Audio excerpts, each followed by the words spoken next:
Esiet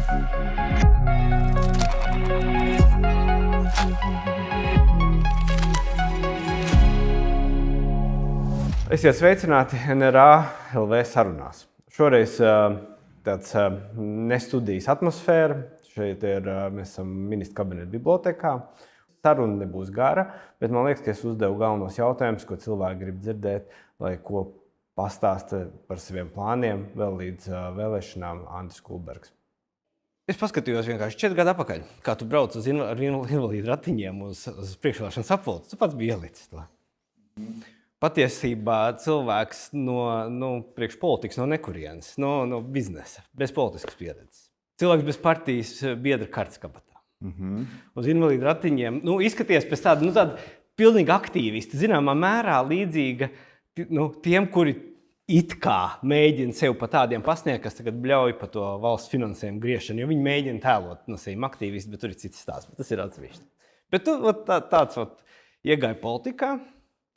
Pagājuši ir 3,5 gadi, bišķi vairāk. Un tu kļuvi par premjeru. Vēl joprojām cilvēks bez partijas biedra kartes kabatā. Vēl joprojām, tā kā īsti nevar saprast, kā? Kas tas politiski? Apvienotais saraksts, to mēs visi labi zinām, tā ir apvienība partija, bet tu neesi ne Zaļais, ne Latvijas reģiona apvienība. Un tad radās jautājums, vai tu vienīgais tik ļoti gribēji, varbūt nebija neviena cita kandidāta? Pasaka, kā kļūst 3,5 gados par premjeru? Es uzmanīšu to, ko tu vēlies. Tas ir tas, ko es varu pateikt. Nav nekā neiespējama, kā redzam. Tas mirklis, kad es pieņēmu lēmumu iet politikā, nebija vienkārši. Tas bija, pirmkārt, visu dzīvi sagriezās kājām gaisā, avārija, kas nebija, neviens neplāno kaut ko tādu. Un aicinājums manī, es zinu, ka manī sēdēja iekšā tēva ieliktais patriotisms, Latvija pirmā vietā ar ģimeni. un tas darbs, ko tēvs bija iesācis, un jānovad bija tālāk līdz galam. Un tāda bija man iekšējā pārliecība, bet es nebiju gatavs. Un man tas, ka tagad skatoties, nekad neesmu gatavs. Tie ideālai apstākļi, kad iet politikā, viņi arī ir neiestāties. Un tāpēc man ar tēvu vienmēr ir viņa teicienu un viņa to filozofiju vienmēr arī pietur pie sevis. Nekad nesaki nē tam, tā iespējai, jo rīt viņa var nebūt. Un tā bija tā iespēja, kur man teica nāc. Es nebiju viņai gatavs, bet es sapratu, cits varbūt var nebūt. Man ir jāizmanto tas mirklis, tas laiks. Tas bija pareizais laiks, valstiski nākt, tāpēc, ka tas bija karš mums tepat blakus, pārmaiņas Latvijas politiskā telpā, draudi, apdraudējums, infokarš, kas viss nāca mums pāri, okupeklis, atceramies šis viss stāsts par padomju mantojumu. Tas bija tas iesākums, ar ko es aktīvi vienkārši iestājos sabiedriski, jo manī bija milzu niknums. Tajā dienā, kad notika karš, kā iebrukums Ukrainā, manī salūza kaut kas, manī totāli salūza, ka tas ir iespējams, ka tā var vispār notikt, ka mēs normālos apstākļos dzīvojot var kaut kas mūsdienās tādā demokrātiskā, vidē un tepat ģeopolitikā, kur mēs visiem mācām aizmirst par otro pasaules karu, var kaut kas tāds notikt. Tāpēc tas mans aicinājums bija, ka ir jādara. Bet nonāk par to partijisko jautājumu, es nekad neesmu jūties būt piederīgs partijai. Es nācu ar aicinājumu kā tautsaimnieks, redzēt, cik ļoti... Partijas ir pamats mūsu partijas politikas, ir pamats, kā nonākt tajā politiskajā sistēmā. Tā ir taisnība, bet Pīlēna kungs iedeva to iespēju tādiem kā mana, Aiva Vīksna un citiem, Līga Meņģelsona, iespēju no tautsaimniecības, jo tieši tas jau pietrūkst. Tas, ko es tagad redzu, tik ļoti pietrūkst ar tautsaimniecisko, ekonomisko skatu uz lietām, ar pieredzi no privātā sektora paskatīties uz lietām. Tas bija 4 gadu atpakaļ. Bet tagad pasaka, kā pa premjeru kļūt, jo vispārējos nosauktos viņi neviens nav premjeri. Un te pēkšņi, labi, es tev palīdzēšu. Es atceros, tu pārdroši, tu izdarīji vienu no tādiem gājieniem, kas mani pārsteidza, ka tu pieteicies, ka tu tā kā premjera kandidāts. Es teicu, baigi interesanti pieeja. Es te tā kā gatavs par premjeru būt. Tas bija kā pusgadu atpakaļ, man liekas. Kaut kā tu pateici, ka tu tā kā, forši. Tas bija vienā intervijā. Man intervijā nolika to jautājumu uz galdu un... Nav jau nevajadz. Ja es nācu vispār politikā, nevis lai būtu politikā, bet lai tas nav tā, ka es te gribēju būt. Tas ir mans sapnis. Nē, tas galīgi nebija mans sapnis būt politikā, bet es saprotu, ka mums ir jāveic pārmaiņas valstī. Tā turpināt nedrīkst. Ja mēs tā turpināsimies, mēs atcetīsimies kā Titaniks pret aizbergu. Garantēti. Vienkārši garantēts ceļš. Kurs ir uzņemts, un visi spēlē pēdējo viļoli un bladāts. Tas ir tas. Lobsteri tajā akvārijā. Tie dzer šampanieti, ja viņiem ir visiem ir jautri, bet tie, kas domā ar galvu un redz to bildu kopumā, redz, mēs ieskriesim. Un lai novirzītu to kursu, deputāts, komisijas vadītājs, izmeklēšanas komisijas vadītājs. Viņš nevar mainīt lietas kārtību valstī. Vienīgais, kā tu vari mainīt kursu, ir premjers. Kādas citas opcijas ir reāli pagriezt kuģi? Nav. Tev vajadzīga ir vara, tev vajadzīga ir lemtspēja, vajadzīga tribīne un iespēja cilvēkiem paskaidrot, ka tā mūzika tā nav ilgspēlējuša. Tā jau varbūt ir tā kā kapos, ja jau ir kapi, kur spēlēt. Tāpēc kāda citu varēja būt atbildi, ja es nāku mainīt lietas kārtību? Redzi, bet tagad man ir izrietot no šī. Es pilnīgi piekrītu. Tā ir politikas teorijas pamats. Ja tu esi politikā, tev interesē tikai viena lieta – vara. Ja tev neinteresē vara, tad tu politikā nav ko darīt. Bet man ļoti teiksim tā, interesē jautājums. Tu diezgan bieži saki, ka man ir mandāts, un tam man vajag citu mandātu. Un mums ir pa vidu vēlēšanas. Labi, tad pirmo reizi, kad tu minēji šo mandātu, es atvēru apvienotā saraksta programmu 4000. Teiksim tā, tur var pateikt, tev nekam nav mandāts, un tur var pateikt, tev ir mandāts it visam. Jo, pa visu labo, tā teikt, gaisu lidotājiem, zemniekiem, ūdeni un zvejniekiem. Tur viss ir. Un kā tu nošķir? Kam tev ir mandāts un kam tev nav? Kāpēc es pēkšņi paņēmu šo tēmu? Jo arī, ja mēs skatāmies jauno programmu 10 000, tur arī nevar teikt, ka tur ir baigi precīzi iezīmēts mandāts, ar kuru tu prasi sabiedrībai. Taisnība. Visas programmas jau ir tādas, kur tu gribi uzrunāt plašu vēlētāju pulku. Tiklīdz tas ir plašs, tas nevar būt pretstatā un tā tālāk. Bet mēs jau zinām, neiet runa par tikai to programmu, iet runa par to, kas valstī ir jāmaina, lai tas kurs tomēr pabīdītos. Un priekš tā ir liela atšķirība, vai tu esi privātās sektorā un uzņēmēja vadītājs, kas nosaka, šī ir stratēģija, kopīgi vienojamies ar kolektīvu, braucam uz turieni. Un tad pildam visu šo stratēģiju. Politikā tomēr arī, ja tu esi premjers, tu esi pieskatītājs, kas pieskata ministru kabinetu, bet viņiem visiem ir neatkarīgas iespējas rīkoties, kurā tu nevar uzspiest. Nē, tu esi ārpus kursa, mums jāiet uz šo kursu. Tev nav šī autoritīvā tiesības, un kā rezultātā tev ir svarīgs mandāts. Cik daudz vēlētāji ir teikuši, jā, tas, ko tu saki, ir tas, kas saskana ar mani, ka valstī jāveic būtiskas izmaiņas. Lai to izdarītu, tev vajadzīgi ir pietiekams balsu skaits Saeimā. Pie šī balsu skaita, kas ir šobrīd, un šie izkārtojumi, kas ir dotajā mirklī, nav tā, ka visiem ir politiskiem spēkiem, kas pie galda sēž, ir valstiska domāšana. Mums ir jāveic šīs smagās pārmaiņas, lai valsti izglābtu ilgtermiņā, lai mūsu bērni, jo šobrīd tas, kas ir absurds noticis, ka šobrīd Latvija dzīvo labklājībā, kuru nav nopelnīta. Mēs dzīvojam pāri tam, kam patiesībā mums vajadzēja būt. Tātad mēs uz aizņemšanās pamata dzīvojam tik labi šodien, nevis no tā, ka mēs esam nopelnījuši. Tātad mēs šo labklājību paņemam no mūsu bērnu nākotnes un apzogam viņu labklājību, lai paši dzīvot šobrīd labāk. Un tas ir tas mantojums, ko mēs atstājam. Un viņš ir skarbs. Un ja mēs nemainīsim kursu, mūsu bērni nonāks ļoti skaudā situācijā, ka viņi maksās par mūsu ballīti, kas šodien notiek. Jo mēs visu darām uz aizņēmumu pamatu, nedomājot par to, ka nopelnīsim. Un tas ir tas mandāts, ir vajadzīgs veikt izmaiņas tanī, lai mēs neballētos uz parādu.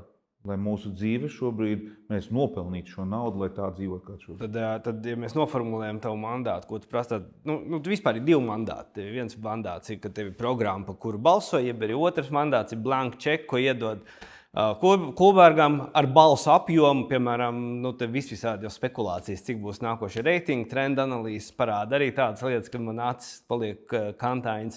Piemēram, tev ir milzīgs balsu skaits, un tu saproti, ka mandāts tev ir iedots praktiski jau neierobežots mandāts. Tas balsu skaits, ja programma, kas tad ir tas primārais mandāts? Pirmais ir balsu skaits. Protams, cilvēkiem jānotic, tas ir viens.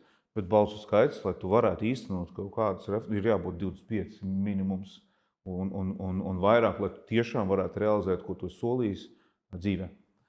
Tas minimums, ko jāsāk.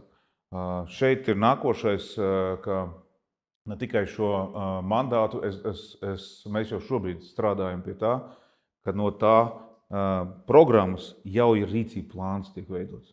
Izveidojam šobrīd jau rīcības plānu un cilvēkiem parādīt, ja jūs man iedosiet mandātu, mēs izpildīsim šo un šo lietu, iestājoties jau ar pirmo dienu. Tu soli rīcības plānu pirms vēlēšanām. Jā. Būtībā, ka būs rīcības plāns pirms vēlēšanām. Kad?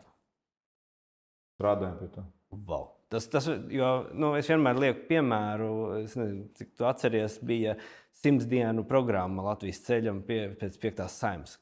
Kā apgriezt valsti pa 180 grādiem. Tad tas ir runa par kaut kādu šādu. Ļoti līdzīgi tādā ziņā, ka ja ir pirmā diena, mums ir skaidrs plāns, ko darīt. Pirmajā dienā, pirmajā nedēļā, pirmajā mēnesī. Skaidrs uz priekšu darbības plāns. Kur ir tas, ko mēs solījām, pildam, jums iedod mandātu. Mēs nesēžamies atkal pie galda, koalīcijas partneri, ko mēs darīsim? Kāds būs šis, un tad viss samet rosolu iekšā, un tad tu mēģini attīrīt to visu nost, to milzu finansiālo, budžetu ietekmējošo pasākumu no tā, ko reāli varam atļauties. Nē, ir plāns, kolēģi. Šis ir plāns, jums ir plānam iebildumi, jums ir kādi papildinājumi, bet ir jau gatavs. Labi. Zini kā, otra lieta, tā man ļoti simpatizē par suverenitāti. To, ko tu runā par suverenitāti, kontekstā ar valsts parādu. Tad, tagad tikko arī LDDK nāca klajā, kad vajag 900 miljonus nogriezt, lai kaut kā mēs tiktu uz to, par ko tu runā, par to ceļu, ka tu pagriez to valsti uz tā pareizā ceļa. Bet es paskatījos skaitus, starp citu, cik vajadzēja, lai mēs pārvarētu 8., 9., 10. gada krīzi. Es paskatījos, cik mums vajadzēja aizņemties. Jā. Mēs 10. 9. gada krīzi izmaksāja 44%. Jā, 4,4 jārdi. Jā. Nākošais gads mums pēc plāna jāizņemās 4,3.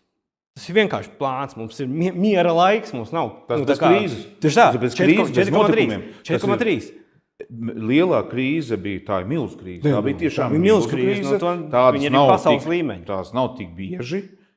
Tā bija milzu. Tad mēs saprotam, cik izmaksā milzu krīze. Mazā bija Covid, kas ir satricinājums, bet tā tomēr nebija nosaucama par tādu krīzi. Bet tas bija satricinājums. Tā izmaksāja 8,9% kāpums mūsu parāda, procentpunktu kāpums. Tas ir tik pret to lielo. Ja? Tātad mēs varam saprast, nākošā krīze būs. Viņas notiek. Ja? Mums ir spilvenam jābūt. Ja mēs aizlaižam valsti līdz 58% no gandrīz vai 60 mākslas kritērijiem, automātiski tajā mirklī nav jau tā, ka nevar dzīvot. Bet tev reitings nokrītās pa cik tev maksāt spējīgi kā valsts esi. Reitingam nokritoties automātiski pa vienu to sadaļu, tie vieni 220 miljoni gadā klāt. Tev no kabatas jāizvelk par to, ka tev ir dārgāki procenti, tāpēc, ka neuzticās tev jau vairs. Katra aizņemšanās tev iedzen dziļāk parādā. Gūstā, ko tev jāmaksā, ir par procentiem. Ne jau par parādu. Procentus. Tas tev jāizvelk no skolotāja algām, no policista algām, no kurienes. Kaut kur jāpaņem. Es šeit gribētu uzlikt jaunu vīziju. Ja mēs paskatāmies visas programmas un visas partijas, visas runā par tātad Briseles nauda, Eiropas fondi, kā mēs viņus skaldīsim un kam atdosim. Un tas nepietiek, jāizņemās vēl ir, aizņemamies, un to vēl saskaldam un atdodam. Pagaid, tā spirāli jau ir negatīvā spirāli. Mēs ejam ar demogrāfijas problēmu, ar ekonomiski aktīvo cilvēku samazināšanos, pensionāru skaitu palielināšanos proporciju, un kopējās ekonomikas samazināšana. Bet vajadzības, ko mēs uzliekam, visas NVO, sociālās pensijas, viss pēc kārtas, ko mēs gribam dzīvot kā Briselē, mēs to visu laiku darām, kā iepriekšējās valdības likuši ir uz parādu. Aizmies. Tas tā ballīja, tad viss. Un šobrīd, kad mēs dzīvojam miera laikos, tas vēl kaut kā strādāja. Bet mums ir aizsardzība uz kakla uzkratus, kas nebija. Tā ir jāfinansē.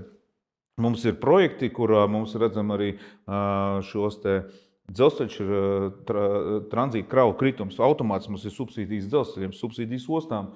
Tas viss aiziet pa ekonomiku. Kādā veidā uzturēt šo visu pasākumu. Un tā skaitā mums jābūvē Rail Baltics vienlaicīgi. Ja? Un pie šīs politikas ir divi izējas. Jāpiedāvā jauna izēja. Kā pelnīt? Neviens nepiedāvā jautājumu, kā pelnīt. Es redzu pasaulē, nevis, ka ir lielas un mazas valsts, bet kad ir lielas un ātras valsts. Un mums jābūt tai ātrai valstī. Ātra nozīmē visefektīvāko valsts pārvalde Eiropā, nevis pretēji. Mēs ejam uz Briseles stāstu. Nē, atpakaļ. Esam ātri, efektīvi, pielāgot spējīgi, ātri mainam likumus, ātri mainam regulējumus, ieviešam pirmie, lai mēs ekonomiku investors dabūtu ātrāk pie sevis. Tas ir veids, kādā veidā un digitalizējam mūsu pārvaldi. Taisam viņu nevis, kas dzēš ekonomiku, bet pātrina. Utopiski, protams, bet ja mēs neuzliekam šādu vīziju, mēs nepiesaistīsim investīcijas.